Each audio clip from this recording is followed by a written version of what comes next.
So what's going on YouTube? It's your boy EmeryReigns here, bringing you some DOA6 content. I know there's been kind of a dry spell of content, and you guys know obviously because there really hasn't been much going on. There haven't been really any events going on, and we have some upcoming events. August is going to be a pretty busy month. We got Summer Jam at the end of the month, which I will be co-commentating with Shade Swift Eye. It's going to be a big event. Also a fatal match, so again, whoever wins that event is going to be going to Japan to compete for the finals. So with that said, we got a couple of things coming. Yo, Shaku, thank you so much for subbing, man. I appreciate it, bro. Shout out to my man Shaku. So yeah, we got a couple things. There's not a whole bunch of stuff, so we're gonna just kind of go over what's on the list here. We'll start from the bottom, work our way up, just from where I started to see the newer stuff that's coming out. If you guys hear my phone going off, I'm sorry. I have to pay attention to my phone tonight for work stuff. Either way, though, you guys can see I'm on the official DOA6 Twitter page here. Yeah, again, thank you so much, Shaku, for subscribing. So there's a patch coming, version 1.09. Okay, it's gonna drop on the 20th, which is gonna be a Tuesday.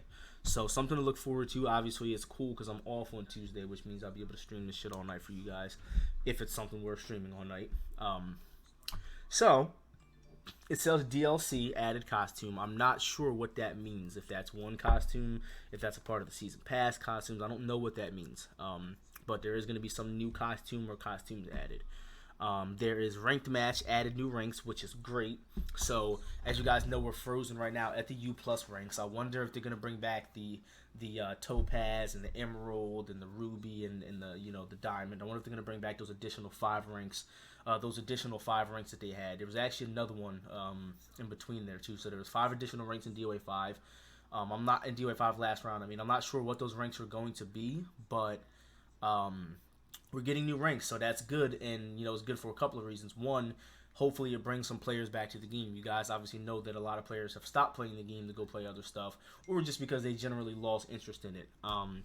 So either way, them coming out with a patch to bring new ranks in is pretty awesome. And again, this is obviously going to be a Season 2 thing.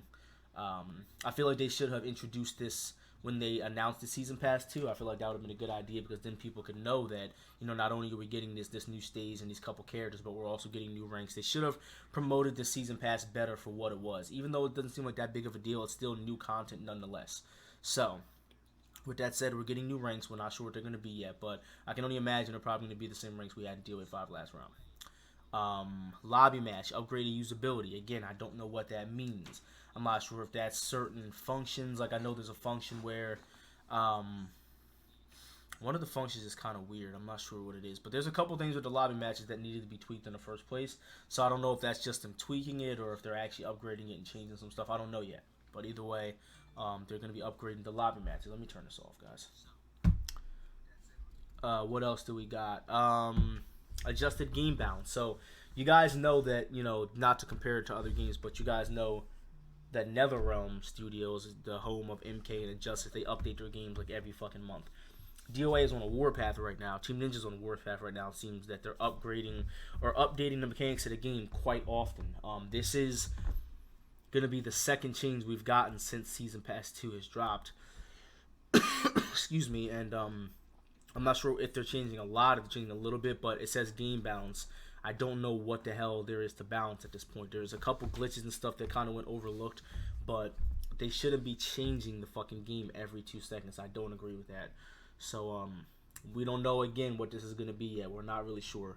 The next thing is bug fixes. There's obviously still a lot of bugs in the game that need to be taken out, and it's cool that they are adjusting it. So, I hope you guys do know I'm not being, and me, myself, and a lot of other players, we're not being ungrateful for what Team Ninja's doing. They're innovating a lot of new stuff into the game as far as game mechanics, and they're keeping it fresh and interesting as far as the way the characters work in the game. But we want to use these characters in their current state before you change them again next week. You know what I mean? Like, for example, getting used to using a character a certain way, and then you're changing them again within a couple of weeks. You know what I mean? Like, it shouldn't be that way. It should be like that for a couple of months at least. So Team Ninja has done a lot of balancing and a lot of changes with it, especially Nico. Phase 4 100% should be touched. Her 2-frame dive out of her jumping stance should 100% be taken away or adjusted somehow, and it doesn't seem like they're interested in doing that, which is a problem for me because that shit is bullshit. But either way, that's just my opinion on it. So there's a couple things that need to be changed. So that, as of right now, that's what we're looking at. Then there's also, it says there's a page 2, DLC purchase and download are needed to use new costumes. Time will differ according to platform and region. So there's a couple of other things that I saw too. So there's going to be individual costume downloads. So I know a lot of people were asking for that. I'm not sure. I'm pretty sure they announced it on PlayStation. I could be wrong, but I'm almost positive they announced it on PlayStation where you can download single costumes out of a pack, which is something they needed to do for a long time. Again, I'm not 100% sure. I'm going to see if I can find it. There's a summer bonus going on. They started it yesterday. You get 1.2 times player points, and you can get 2 times the costume parts in ranked match. Again, my biggest gripe with that is just that you're giving us these bonuses for these player points, but there's nothing to fucking spend them on. I made a huge point of this, and I'm like maxed out. Not really, but still, I have thousands of them, and what the hell am I using them on? You know what I mean? Let's see what else we got going on the official Twitter page. We got Janly Naked. Here it is. Currently, Xbox and Steam fighters can purchase DLC individually. We are working on a new system that will allow PlayStation fighters to do the same. We will share more details about this new system early next month. So that's what they mean by new system. They mean that you're going to be able to buy the costumes individually, which it should have been that way. I want to be able to buy just Hayate's costume without having to get Neo, Tengu, and Kasumi's. I don't use those characters. I don't care for those characters. Why would I want their fucking costumes? You know what I mean? It was to the point where I spent all my money on the season pass for Hayate's one costume because you couldn't get them individually. So, that's what we got going forward. A couple of other new things that I don't want to jump in too much because they're not confirmed. Guys, I'm not big on rumors. I'm not big on... Until I see stuff in front of my face, I'm not a believer of it. So what I mean by that is there's a lot of rumor going around that they found Rachel and Momiji in the data mine files. And I understand that it seems really plausible and believable because they're in the data mine files, but we don't know if that's 100% true or not. We don't know.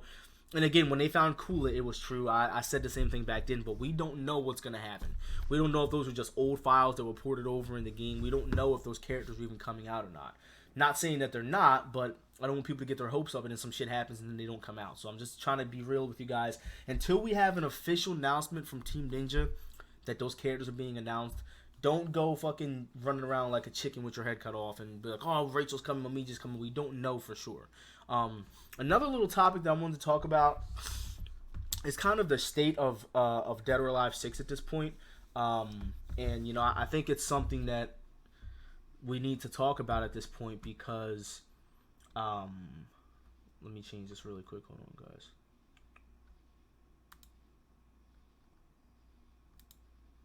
I think it's something that we need to talk about because, the game right now obviously is struggling. It's not doing exceptionally well as far as the amount of players that are playing it, and just general stuff like that. And people want to, I guess people at this point want to know why, and yada yada yada, etc. But it's really kind of cut and dry. I mean, why the game is doing the way it is. I mean, again, Team Ninja, did their thing before the game came out, and it kind of costed us. Definitely, we're definitely behind the ball. We were already behind the ball starting off because we're fucking DOA players and we play DOA. DOA has always been a game that's been frowned upon in the FGC, and it's always been a game that people have never really wanted to play to begin with. But the whole stunt that happened at Evo Japan and, just the lobbies coming out late, all that stuff played a big factor into why the game is at the current state that it is right now. Those things are apparent. The Evo Japan, the lobbies not coming out when the game came out, those were big problems. The one thing that I want to stop seeing people say, and it's a big, really annoying actually for me, when I see people try to compare DOA to Tekken and MK, and that's how you do a season pass. You guys know Tekken just got Leroy Jenkins or Leroy Smith or whatever his name is, and all these other characters that are coming out, and people are like, oh, well, that's how you do a season pass. That's how you make original characters and stuff. Like we get it, okay? DOA season pass, DOA season pass 2 is not all that great compared to other games, but it's still something. We got something, okay? Not saying that that's an excuse, but we got something. We're not losing support for the game. They're still coming out with content. They're still going to come out with content. But I'm tired of seeing people comparing DOA to Tekken. It's irritating. Like, not only just the game itself, because that's a different topic, but like, oh, well, why couldn't DOA do what Tekken did? Do you guys understand the platform that Tekken is on compared to the platform that DOA is on, from a marketing standpoint, from how lucrative each company is. You guys have to understand, Team Ninja is a development team within a company. Okay, they can't just go and say, we want to put Spawn in DOA, we want to put Tifa in DOA. They can't just do that. It doesn't work that way. Whereas Tekken, okay, is its own game for a company, and obviously they have huge support. It's just not the same. I'm not going to get too much in it, but I hope you guys understand where I'm coming from with this. It's not as cut and dry as just saying, oh, well, why couldn't DOA do this and that? Like, first of all, it costs money. Money, motherfuckers, like a lot of money. Like, we're talking about a game where they wouldn't even put throw breaks in the game because the animations would be too expensive. Shimbori actually said that.